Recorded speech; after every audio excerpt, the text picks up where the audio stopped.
پشتی شر د ناوبره شروان کورد و داعش ل کوبانê piraniya welatiyan çarman got koçber bibin nêzîkî 100 malbatê got koçber bûne nihalê dirbêsiyê bicî dibin got ev deheyv li hêviya soza vekirina deriyê sînorin lê hikûmeta Tirkiyê ev soz bicî nanî. Yani rewşa bira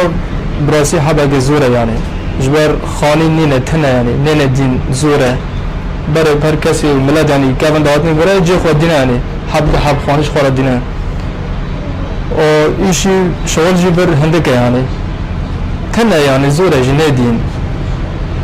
xasa gama hêvî min yani ku ji me re gotin wê derî Tirkiye de bê ji ber kamkaribin yani gelê Kobanê ê birayê ku derbas bê ê ku îşê xwe hebe yani derbas wî haliyan vegerin. Beşek ji van malbatan ji bo peydakirina gepa xwarinê di bazirkaniyê de kar dikin di heman demê de hin malbat hene ji ber got nexweşin û nikarin kar bikin yek ji van malan malbata Mihemed Elî got ew li hêviya alîkariya hinek xêrxwazayî ji bo got nanê zarokê xwe peyda bike. Ez Kobanîm em hebûna dirbêsiyê wêrekî me xwest e bavê zarokan pişt xweş kestiye zarokê min hîr in eşa çetin bî em nik etişekî bikarin kîrî çetin bî جيش كتشاتن بيه أنا نقوانا هذا أنا تعبانة نقوانا كل فترة ما تخطيرا دران تعبانة هذا أنا تعبانة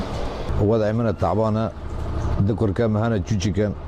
وزاري إيديجي قيزي كان أوجي نقعد تكاري بكن كري خانة جي بهاي نقعد كري خانة بدم آخرن تن تشتك تن أنا خودي خيران معيش دكن أجمرة تينا از دخم جمرة ناينجي أنا أخاف برینه میجی هنر از برین دارم العرضه ما مشلولم نگه منه برینن